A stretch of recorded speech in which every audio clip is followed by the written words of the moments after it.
ملک الموت علیہ السلام یعنی حضرت اسرائیل علیہ السلام کو بھیجا۔ حضرت اسرائیل علیہ السلام اللہ تبارک و تعالیٰ کے حکم کے مطابق جب زمین پر تشریف لائے تو زمین اسی طرح رونے لگی اور فریادیں کرنے لگی۔ اس وقت حضرت اسرائیل علیہ السلام زمین سے فرمانے لگے کہ تیرے رونے دھونے اور عرضی کی وجہ سے میں اپنے رب عز و جل کی نافرمانی نہیں کر سکتا، لہٰذا حضرت اسرائیل علیہ السلام زمین سے مٹی اٹھا کر اللہ تبارک و تعالیٰ کی بارگاہ میں حاضر ہو گئے۔ یہی وجہ ہے کہ اللہ تبارک و تعالیٰ نے حضرت اسرائیل علیہ السلام کو انسانوں کی جانیں نکالنے کا کام سپرد کیا اور آپ کو ملک الموت علیہ السلام کے منصب پر فائز کیا۔ پیارے دوستوں، تفسیر نعیمی میں ہے کہ ملک الموت علیہ السلام نے مختلف 7 مقامات سے مٹی کو اٹھا کر مکہ معظمہ کی مقدس مقام پر جمع کیا، جہاں آج کعبہ شریف ہے۔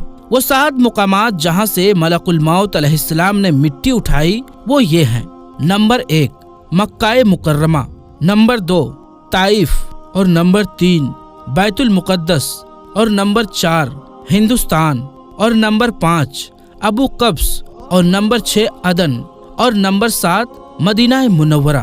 پیارے دوستو، روایات میں آتا ہے کہ مکہ شریف کی مٹی سے حضرت آدم علیہ السلام کا سر مبارک بنایا گیا اور بیت المقدس کی مٹی سے حضرت آدم علیہ السلام کی گردن بنائی گئی اور عدن کی مٹی سے حضرت آدم علیہ السلام کا سینہ مبارک بنایا گیا اور ہندوستان کی مٹی سے حضرت آدم علیہ السلام کی پشت اور شکم مبارک بنایا گیا اور مدینہ منورہ کی مٹی سے حضرت آدم علیہ السلام کا دل مبارک بنایا گیا اور طائف کی مٹی سے حضرت آدم علیہ السلام کے جسم کے باقی اعضاء تیار کیے گئے۔ پیارے دوستوں، حضرت آدم علیہ السلام کی تخلیق میں جو 7 قسم کی مٹی استعمال ہوئی ان کا ذکر قرآن پاک میں کچھ یوں ملتا ہے۔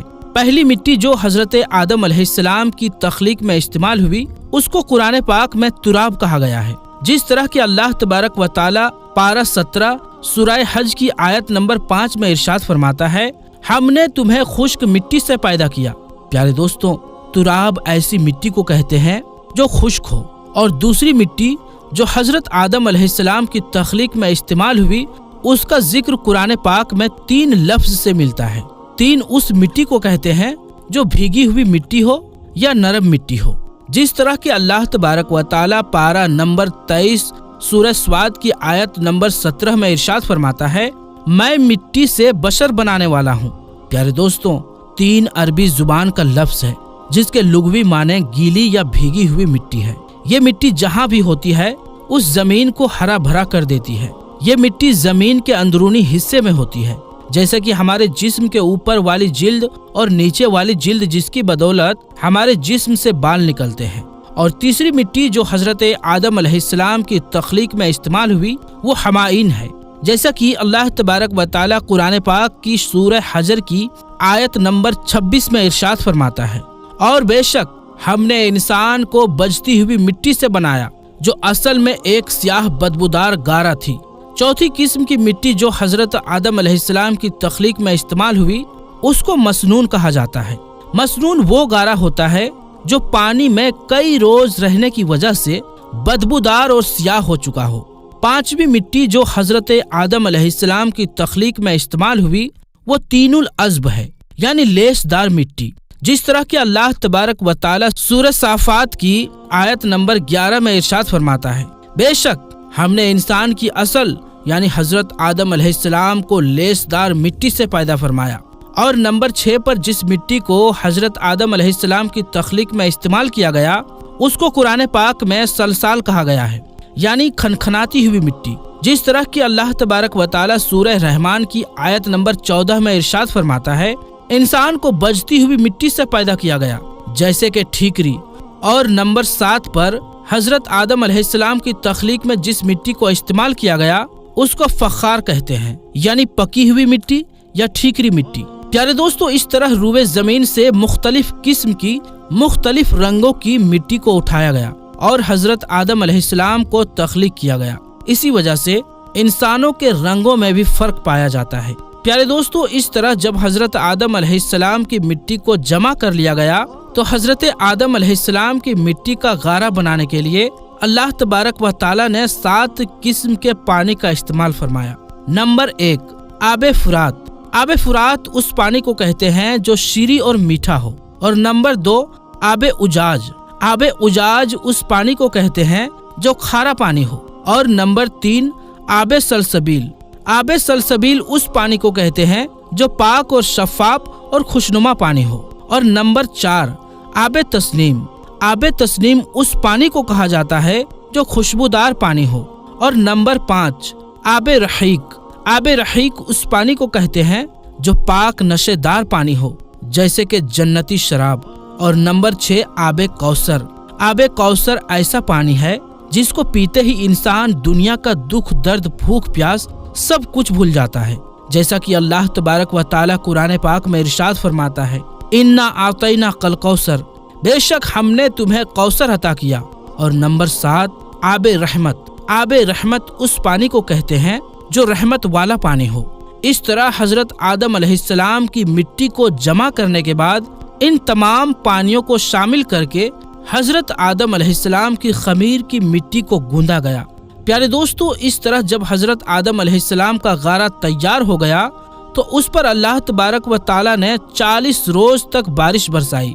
حضرت آدم علیہ السلام کے غارے پر 39 روز تک غم کی بارش برسائی گئی اور 1 روز خوشی کی بارش برسائی گئی۔ اسی وجہ سے انسان کی زندگی میں غم زیادہ اور خوشیاں کم ہوتی ہیں۔ تفسیر نعیمی میں ہے کہ جب حضرت آدم علیہ السلام کا غارہ گوندنے کے بعد تیار ہو گیا تو اللہ تبارک و تعالیٰ نے فرشتوں کو حکم دیا کہ اس کو مکہ اور طائف کے درمیان وادی نعمان میں عرفات کے پہاڑ کے نزدیک رکھیں۔ پھر اللہ تبارک و تعالیٰ نے اپنے دشتے سے اس غارے کو حضرت آدم علیہ السلام کا مجسمہ بنایا اور حضرت آدم علیہ السلام کی صورت تیار کی۔ اس طرح جب اللہ تبارک و تعالیٰ نے حضرت آدم علیہ السلام کا مجسمہ تیار فرمایا تو اس کے بعد اس مجسمے کو خشک کرنے کے لیے اللہ تبارک و تعالیٰ نے 7 قسم کی ہوائیں اس پر چلائی۔ نمبر 1، تیز ہوا۔ نمبر 2، دھیمی ہوا۔ نمبر 3، گرم ہوا۔ اور نمبر 4، سرد ہوا۔ اور نمبر 5، درمیانی ہوا۔ اور نمبر 6، رحمت والی ہوا۔ اور نمبر 7، صرف ہوا۔ ان 7 قسم کی ہواؤں کی وجہ سے جب حضرت آدم علیہ السلام کا مجسمہ خشک ہو گیا، جس کو مٹی اور پانی سے بنایا گیا تھا، اب حضرت آدم علیہ السلام کے اس مجسمے کو پکا کرنے کے لیے اللہ تبارک و تعالیٰ نے اس مجسمے کو 7 قسم کی آگ سے گزارا۔ نمبر 1، سیاہ رنگ والی آگ۔ اور نمبر 2، سرخ رنگ والی آگ۔ اور نمبر 3، پیلی آگ۔ اور نمبر 4، نیلی قسم کی آگ۔ اور نمبر 5، دھوئیں والی آگ۔ اور نمبر 6، بغیر دھوئیں والی آگ۔ اور نمبر 7، تیز اور دھیمی آگ۔ ان 7 قسم کی آگ سے حضرت آدم علیہ السلام کے مجسمے کو گزار کر پختہ اور مضبوط کیا گیا۔ پیارے دوستو، اس طرح جب حضرت آدم علیہ السلام کا مجسمہ مٹی، پانی، ہوا اور آگ سے بن کر بالکل تیار ہو گیا اور حضرت آدم علیہ السلام کی شکل و صورت مکمل طور پر بن گئی اور اللہ تبارک و تعالیٰ نے حضرت آدم علیہ السلام کو اپنی پسندیدہ شکل و صورت پر پیدا فرمایا، جس طرح کہ اللہ تبارک و تعالیٰ قرآن پاک میں ارشاد فرماتا ہے، اور ہم نے حضرت آدم علیہ السلام کو اپنی صورت پر پیدا کیا۔ جب حضرت آدم علیہ السلام کی صورت تیار ہو گئی تو فرشتے اس صورت کو دیکھ کر حیران ہونے لگے اور تعجب کرنے لگے، کیونکہ انہوں نے اس سے پہلے ایسی خوبصورت صورت کو نہیں دیکھا تھا۔ اور جب ابلیس حضرت آدم علیہ السلام کے پتلے کے پاس آیا تو اس کے ارد گرد پھر کر بولا کہ اے فرشتوں، تم اس کو دیکھ کر تعجب کیوں کرتے ہو؟ یہ تو اندر سے خالی جسم ہے جس میں جگہ جگہ سوراخ ہے، اور اس کی کمزوری کا حال یہ ہے کہ اگر بھوکا ہو تو گر پڑے گا اور اگر خوب سیر ہو تو چل نہ سکے گا۔ اس کے بعد ابلیس بولا کہ اس کے سینے کی بائیں جانب ایک کوٹھڑی ہے، یعنی دل ہے۔ یہ خبر نہیں کہ اس میں اللہ تبارک و تعالیٰ کیا رکھے گا، شاید یہ کہ یہ لطیفہ ربانی ہے جس کی وجہ سے اللہ تبارک و تعالیٰ نے اس کو خلافت کا حقدار مقرر کیا ہے۔ جب حضرت آدم علیہ السلام کی صورت اور مجسمہ بالکل تیار ہو گیا تو اللہ تبارک و تعالیٰ نے حضرت آدم علیہ السلام کے جسم میں روح داخل کرنے کا ارادہ فرمایا۔ اللہ تبارک و تعالیٰ نے جب روح کو پیدا فرمایا اور اس کو حکم دیا کہ حضرت آدم علیہ السلام کے جسم میں داخل ہو جا، جب روح حضرت آدم علیہ السلام کے جسم کے پاس پہنچی تو جسم کو تنگ اور تاریک پایا اور روح جسم کے اندھیرے میں داخل ہونے سے ڈرنے لگی۔ تب اللہ تبارک و تعالی نے نور محمدی کو حضرت آدم علیہ السلام کی پیشانی مبارک میں رکھا، جس کی وجہ سے حضرت آدم علیہ السلام کا پورا جسم نور سے چمکنے لگا اور موتیوں کی طرح جگمگانے لگا۔ پیارے دوستوں، جب نور محمدی حضرت آدم علیہ السلام کی پیشانی مبارک میں رکھا گیا تو وہ روح جو حضرت آدم علیہ السلام کے جسم میں داخل ہونے سے ڈر رہی تھی، وہ خوشی خوشی حضرت آدم علیہ السلام کے جسم میں داخل ہو گئی، جیسا کہ اللہ تبارک و تعالی سورہ حجر کی آیت نمبر 29 میں ارشاد فرماتا ہے، تو جب میں اسے مکمل کر لوں اور اپنی طرف سے خاص اور معزز روح پھونک دوں، تم سب اس کے لیے سجدے میں گر جانا۔ پیارے دوستوں، روح جب حضرت آدم علیہ السلام کی جسم میں داخل ہونے لگی، ابھی روح سر میں پہنچی ہی تھی کہ حضرت آدم علیہ السلام کو چھینک آ گئی اور آپ کی زبان مبارک سے نکلا الحمدللہ۔ اس پر اللہ تبارک و تعالی نے ارشاد فرمایا یا رحمک اللہ، اور حضرت آدم علیہ السلام اور اللہ تبارک و تعالی کی یہی سنت آج بھی زندہ ہے۔ جب روح حضرت آدم علیہ السلام کی کمر تک پہنچی تو حضرت آدم علیہ السلام نے اٹھنا چاہا مگر گر پڑے، کیونکہ نیچے کے حصے میں روح ابھی نہیں پہنچی تھی۔ اس پر اللہ تبارک و تعالی نے ارشاد فرمایا کہ بے شک انسان جلد باز پیدا کیا گیا ہے، اور جب روح حضرت آدم علیہ السلام کے جسم میں مکمل طور پر داخل ہو گئی اور تمام بدن میں پھیل گئی تو اللہ تبارک و تعالی نے حضرت آدم علیہ السلام کو حکم فرمایا کہ فرشتوں کے پاس جاؤ اور جا کر ان کو سلام کرو اور سنو کہ وہ تمہیں کیا جواب دیتے ہیں۔ تب حضرت آدم علیہ السلام فرشتوں کے پاس تشریف لائے اور السلام علیکم فرمایا تو فرشتوں نے جواب دیا وعلیکم السلام ورحمۃ اللہ۔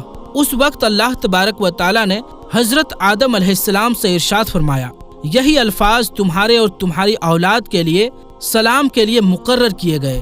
حضرت آدم علیہ السلام نے اللہ تبارک و تعالی کی بارگاہ میں عرض کی یا رب العالمین، میری اولاد کون ہے؟ تب اللہ تبارک و تعالی نے حضرت آدم علیہ السلام کی پشت مبارک پر اپنا دست قدرت پھیرا۔ اس وقت تمام انسانی روحیں حضرت آدم علیہ السلام کے جسم سے باہر نکل آئی اور حضرت آدم علیہ السلام نے ان تمام روحوں کو دیکھا۔